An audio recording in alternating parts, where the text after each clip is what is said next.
लेकिन इसलिए तो नहीं सकता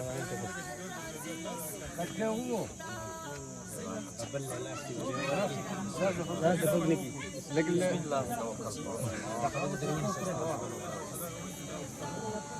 दीदी के तारीख से दीदी हाँ बस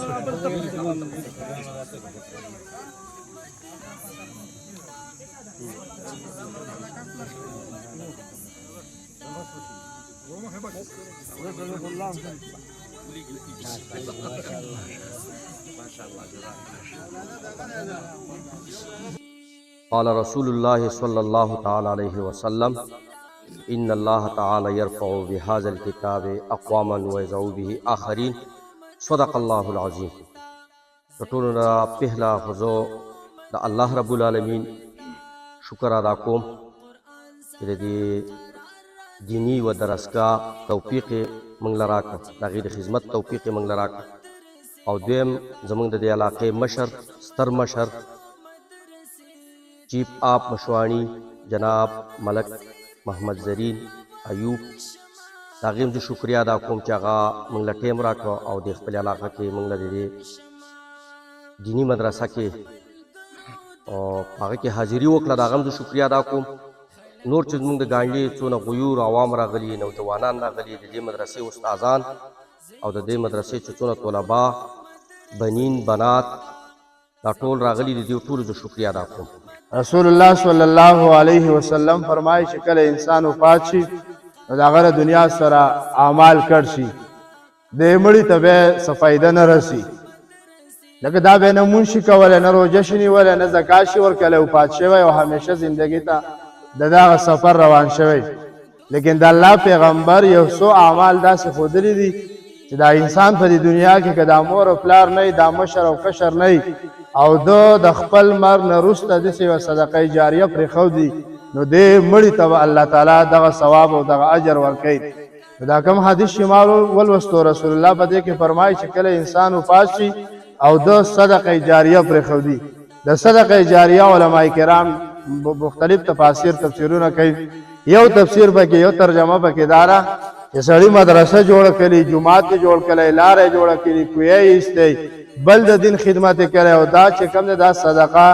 د الله رب العالمین د رضا لپاره ده کړي نو کدا انسان په دنیا کې نه الله تعالی به د دې صدقې په وجه دې انسان ته دغه اجر او دغه ثواب دغه ملاويږي نو زما مقصد او زما ذهن او زما چې کوم هغه تمنا ده هغه زما دا ده چې د دې حدیث مصداق قاری محمد جان صاحب ګرځېدلی دی قاری محمد جان صاحب چې کوم دی د هغه دا اوسو دا څومره کمرشل ځای د ورکو دا کور دی بهترینه نو قاری صاحب ویل چې کور او دا وروسته خبرې دي زما په بدن او زما په جسم چې کومه ذمواري د هغه دا ده چې زه په دې علاقه کې دین خور کړم السلام علیکم ورحمت الله وبرکاته سید الرحمن کاکا خیل تاسو په خدمت کې حاضر یم په دې وخت کې په مسکینی کې یو علاقه د ګانجلا او تاسو ته معلومه وي چې دا یو پاسمانده علاقه ده په دې پاسمانده علاقه کې د یو مدرسې افتتاح وشوه چې په هغې کې د مشوانی قوم چیف اپ مشوانی حاجی محمد ایوب صاحب هم راغلی او د هغې سره سره نور مشران هم دلته موجود دي دوی هم پکې شرکت کړی په دې وخت کې زموږ سره د مدرسې سرپرست اعلی محمد جان مولوي صاحب مولانا محمد جان مولوي صاحب موجود دی د دې نه به تپوس کوو چې دوی په دې مدرسې افتتاح په څه صورت باندې وکړه په څه مقصد باندې وکړه او مخکې ته د دوی ارادې څه دي بانی جی زه دستک جندول جناب سید الرحمن کاکا خیر صاحب زه ستاسو شکریه ادا کوم چې تاسو زموږ د مصروفیاتو دور کې د زموږ پروګرام له ښکلا ورکړه او دلته تشریف راوړ الله دې ستاسو په عمر کې برکت واچي موږ خو جی افتتاح په دې وجه باندې وکړه چې په دې علاقې دا نسل چې کوم دی دا موږ ګورو دا نوجوانو دا تباهۍ طرف ته روان دی تاسو ته پته وه چې هغه مخکې واقعه راغله په ګمبیر کې هغه نوجوان راولګېد او خپل پلار یې وشته دا د دغه د ازلي بدبختۍ بدقسمته سړی و په دغه وجه باندې دا زموږ ماشومان د ټیک ټاکو سره او د نور بل طرف ته روان دي نو د سوشل میډیا غلط استعمال کوي د سوشل میډیا غلط استعمال کوي نو په هغې وجه باندې موږ دا وایو چې دا د قرآن او د حدیث سپیشلیسټان د دې نه موږ جوړ کړو نو په دې وجه باندې ټول پاکستان عوامو ته زما دا درخواست دی چې کم سړی خپل زوی انقلابي زوی جوړول غواړي خپله لور حیاناکه لور جوړول غواړي پردمنه لور جوړول غواړي انقلاب پکې بل هیڅ شی نشي راوستی انقلاب به کې صرف د الله تعالی قرآن راولي. عوامو ته مې دا درخواست دی چې خپل ماشومان بچي ماشومان د مدرسې ته رالېږئ. تاسو ته ما مخکې په دغه کې ویلي چې د دې دپاره استادانو تنخواګانې او دارنګې هغو له قرآن مجیدونه د هغو رهایش د هغې دپاره د دغه انتظام د لنګر دا هر شی به انشاءالله د الله په فضل الله به کوي سبب به زیمه دا به زه کوم انشاءالله. دا راته وایي مولوي صاحب په دې وخت کې ستاسو سره مدرسین څومره دي او د دې طلباو تعداد څومره دی؟ یاره جی فلحال خو انشاءالله چې د 160-170 پورې تعداد زموږ سره په اولنۍ ورځ باندې انشاءالله چې دا برابرېږي. د دې نه علاوه دا خو اولنۍ ابتدا ده. د دې نه علاوه به ورځ په ورځ باندې دا بړاویږي دا به زیاتېږي. د دې دپاره به د تعمیر موږ زیاتوالی راولو. لاندې به یو شپ راولو باندې به یو دریم شپ راولو 3 شپه به دا مدرسه راولو. نو په دې باندې ډېره غټه خرچه راځي. او بل دا ده چې دا د واورو علاقه ده تاسو ته پته ده اوس یو زول یوه تیاره را روانه ده تاسو ته پته ده واورې به هم کېږي دلته سخت مشکلات یې عوامو ته دا زما د درخواست دی چې دا روپۍ تاسو وړئ په دې بینکونو کې جمع کوئ نو دا د آخرت په اکاونټونو کې جمع کوئ. دا ستاسو لپاره یو صدقه جاریه ده. ټول ورسیز پاکستانیانو خو زه شکریا ادا کوم چې زه تللی وم او هغو ماله کومه مینه راکړې ده کوم استقبالونه یې وکړه د دین په وجه کوم پیسې ماله راکړې وې هغه معلومداره پیسې وې او هغه هلته زما څخه کسان ګرځېدلي وو هغه ما 20 په 20 راوړي دي او په دې مدرسه کې مې دغه کلي دی چې کله د مدرسې اخرنی پروګرام ور کال په اخره کې نو ډېر ټول بجټ به زه ښیم چې څونه روپۍ موږ ته راغلي دي څونه روپۍ تللي دي څونه په استادانو لګېدلي دي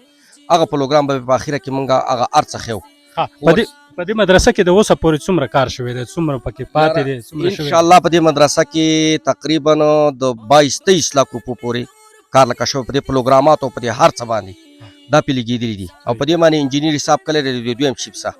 نو په دې باندې تقریبا 10-80 لک روپۍ په دې 2 شپو باندې خرچه راځي. نو چې دا لاندې شپ مو سره راشي نو بیا د کروڑونو نه خبره اوړي. دا به څو سټپه کې جوړېږي؟ انشاءالله دا به په 3 سټپه کې جوړېږي. دا یو سټپ میان دی یو بل لر ورته یو سټپ جوړو یو به باندې په دې باندې د پاسه بل سټپ جوړو دا به 3 سټپه جوړېږي انشاءالله. دوی صاحب دا راته ووایه که یو سړی ستاسو سره تعاون کول وغواړي ځکه چې مدرسه او جوماتونه دا بغیر د تعاون نه چې کوم نه جوړېږي د حکومت ته طرف نه خو د دوی سره څه امداد نه وي نو که یو سړی یو هغه ستاسو سره امداد کول وغواړي د جیس کیش په ذریعه باندې یا د ایزي پیسه په ذریعه باندې ستاسو اکاونټ نمبر څه دی؟ رابطې زما څخه اوس هر سړی په دغه 03000 دغه زما نمبر دی په دغه را سره رابطې هم شي کولی او ما ایزي پیسه او جیس کیش چې کوم تاسو له ما دا 2 نمبر یې درکړي دي دغه یو ټیلیلار نمبر دی دا 0345 او دغه بل نمبر چې کوم دی دغه باندې ایزي پیسه ده جو دغه مو تاسو دغه کوي دغه په دغه نمبر باندې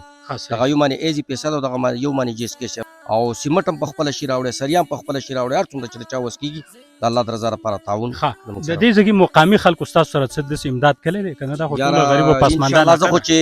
ورسیزو خو کلی دی او زما دا 3-4 ورځې کېږي په دې کې پرونو زما دا تروزه احسان الله جي صاحب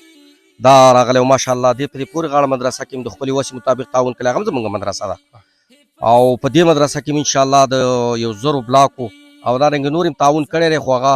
دلته کې دغه شو هغه ویلی نه شو هغه دې الله جزای خیر ورکړي د 1,000 بلاک د مدرسې لپاره د اعلان کړی دی نو الله دې د په عمر کې برکت واچوي. نور هم خلکو د ونو منو ویناګانې کړي دا زموږ علاقه غریبه ده که نه او په دې 500 روپۍ او یا په 100 روپۍ باندې په دې باندې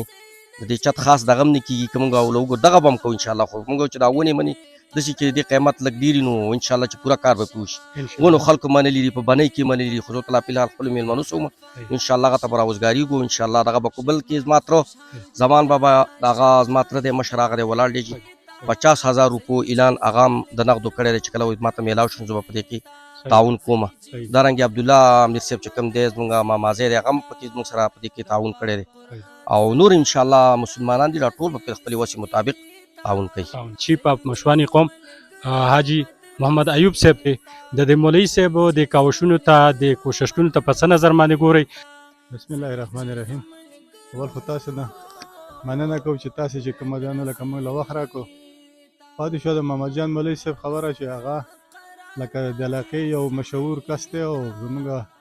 د علاقې چې کوم ځانو په هغه ډېر یو ښه مخور سړی دی او د چې دا کوم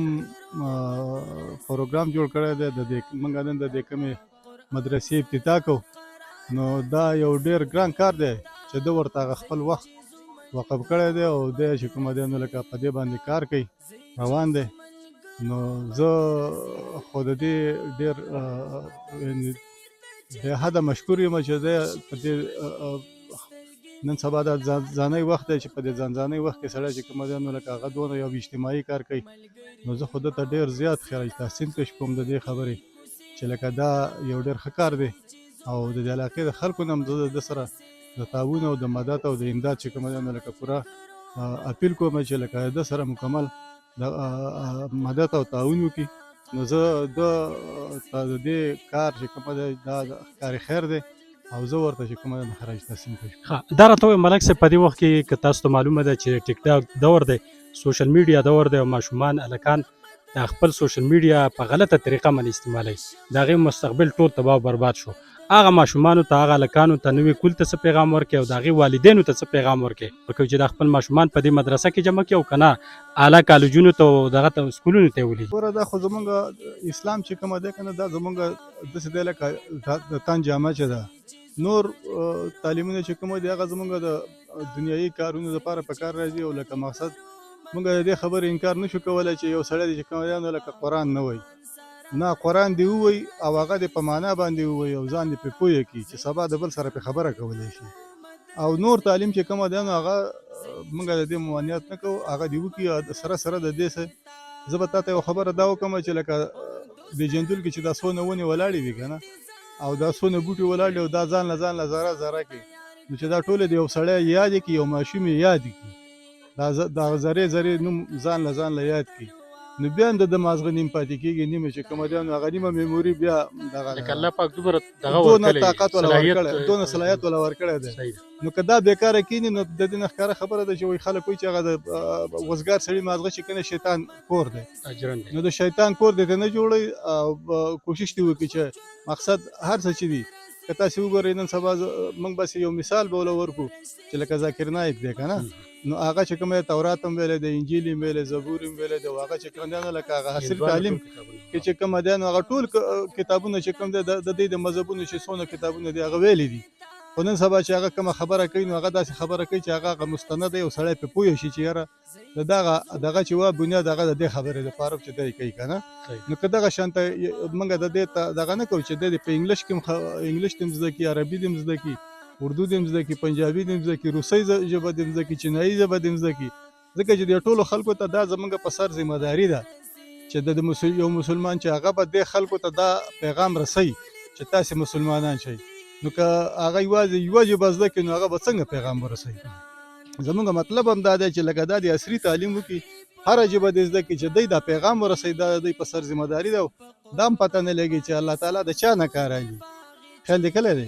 لکه چې الله تعالی د چا نه کار اخلي نو دا که د دې محمد جان مولوي صاحب په دې کوششونو باندې نن سبا چې کوم دی یو ماشوم داسې پاسېږي چې د هغه نه سبا ذاکر نایک جوړ شي نو دا به څونه ښه خبره وي نو موږ دې ته دا خبره کوو د خلکو ته چې په دې خپلو بچو عصري تعلیم هم وکړي ابدا تعلیم هم پرې وکړي دا ضروري دی او هغه چې کوم دی نو لکه هغه هم ضرورت دی او بیا والدینو ته موږ دا خبره کوو چې نن سبا چې کوم دی د فحاشۍ یو لوی دور چې کوم دی دا راخلاص دی د نشې یو لوی دور چې دی دا راخلاص دی خپل ماشومان چې کوم دی دغه شانته په خپل لاس کې وساتئ په خپل دغه کې نگرانۍ کې وساتئ ځکه چې یو منټ هم دا اخوا شي نو هغه په نشه باندې هم راوړي هغه په حاشیې طرف ته ځي دا ټیک ټاک چې دا څونه تاسې وله غټ موبایل را لګئ که هغه بار دي که دننه دي د هغې په ځای چې کومه دی نو لکه دا سبق ووایې او دا نور سبق پرې ووایې چې سبا ستاسې بچی ستاسې د بېادبۍ ښکارني او ستاسې د ادب ښکاري دغه یې ده یو شاکاري یقیني چې د علاقه خو یو کلیواله علاقه د بل غریبه ده دلته داسې څه خاص کار نشته دی پخوا نه چې کومه دی نو لکه موږ به هغه سپینه خبره دا کوو چې د خلکو پې دغه د دې علاقې خلک چې کومه دی نو هغه د غره نه بیا ګېډۍ راوړه نو یا به پې ځان له چا واغست یا به پې وریجې واغست یا به پې غوړي واغستو لکه داسې څه نه خو اوس خلک چې کومه دی ماشاءالله اوس ښه شوي دي خلک بار ته لاړه مزدورو ته لاړه ویې کړي مزدوریانې نو اوس خلک ښه شوي موږ د علاقې په خلکو باندې هم دغه کوو او د بار په خلکو باندې هم دغه کوو چې تاسې چې کومه دی نو مهرباني وکړئ او دغه شانته که دا جوماتونه دي که دغه شانته مدرسې دي په دې کې تاسې هغه خپله حصه ده دغه چې کومه ده د خیر او د خیرات او د زکات چې کومه ده هغه پکې شامله کړئ. بس الحمدلله موږ د دې مولوي صاحب ډېره شکریه ادا کوو چې د الله پاک داسې عادت ورکړه دا فکر او سوچ یې وکړو چې دا واړه دا بچي دا خرابېږي پلرونه یې په زاره دي او دلته را واړه یوازې دي خوشي دي د دې څوک سره پرست نشته دی دی د دې وړو سره پرستي وکړله موږ د دې ډېر شکریه ادا کوو زموږ د وړو پلرونو ته بار مېلمنو ته زموږ بار چې کومه د دې علاقې خلک دی هغو ته هم دا درخواست دی چې ستاسې دا پیسې هسې پرې ورته لګي نو که تاسې خپلې وسې مطابق په دې مدرسه باندې خرچه وکړئ ویې لګوئ نو دا به ستاسو دپاره پیدا ستاسو د بچو پیدا وي او دا به ستاسو د علاقې پیدا وي زموږ د علاقه ده الحمدلله ډېره په امن کې ده او ډېره ښه مخکې روانه ده مدرسو په سلسله باندې ډېره مخکې روانه ده ډېرې مدرسې زموږ دې علاقه کې او الحمدلله ټولو ته چاندېره روانې دي دا مدرسه نوې شروع شوله دا علاقه ډېره کمزورې ده او دی په خپله هم کمزوری دی خو دا فکر یې انشاءالله د ټول عمر دپاره ټول ملک دپاره دی او د دې مدرسې نه ډېر چې دی وایي چې زه درې تعمیره جوړوم نو فکر یې غټ دی نو داسې فکر غټ فکر دپاره د ملګرو ته هم دا درخواست دی زموږ چې ټولو ملګري دي د ده څه کومک وکړي په دې کې چې دا فکر الله پاک سره ته ورسوي ملګرو تاسو د مشرانو خبرې مو واورېدې مولوي صاحب خبرې هم تاسو واورېدې دې مشر یو خبره وکړه چې یاره دا مولوي صاحب په خپله باندې هم کمزوری دی او د علاقه هم کمزورې ده لکه موږ او تاسو ته معلومه ده چې یاره دا پسمانده علاقه ده اوس په دې ځای کې که د یو مدرسې افتتاح کېږي نو دا یو غټ نعمت دی او د نعمت شکریا په دې طریقه باندې موږ ادا کولی شو چې د خپل وس دس مطابق خپل د ضروري نه چې یو سړی د په لکونو په کروڑونو روپۍ پکې ولګي یو سړی د پکې 100 روپۍ ولګي یو سړی د پکې 1000 روپۍ ولګي خو چې په هغې کې اخلاص وي بل نبی علیه السلام ارشاد مبارک دی وایي چې تاسو کله په مدرسه کې یا په جومات کې د یو د جالې منګې یو ځګی پکې جوړ کړئ نو الله پاک به تاسو له په جنت کې اعلی مقام جوړ کړي نو دا سوچ فکر چې کوم نه د مولوي صاحب هم دی د دې مشرانو هم دغه غوښتنه ده او موږ ستاسو هم دغه غوښتنه کوو چې د خپلو ماشومانو د بهتر مستقبل لپاره د خپل آخرت لپاره ذخیره د جوړولو لپاره تاسو په دې مدرسو کې تعاون وکړئ دا مدرسې زموږ او ستاسو د تعاون نه بغیر نه جوړېږي د حکومت د طرف نه د دې سره هیڅ مرسته نه وي پاک مال چې کوم دی الله په کور کې ولګي په مدرسه کې ولګي د دې مدرسې سره په هر صورت باندې تاسو تعاون وکړئ او دغه صدقه جاریه ده که تاسو په مړو پسې صدقه کول غواړئ خیرات کول غواړئ د دې نه بل بهتر مصرف نشته دی نو ستاسو د ټولو په خدمت کې دغه خواست دی د دې مولوي صاحب سره په دغه ایزي پیسه باندې یا په دغه نمبر سره رابطه وکړئ او په دې کار خیر کې بڑ چړ کې تاسو حصه والئ جزاکم الله خیر د الله په امان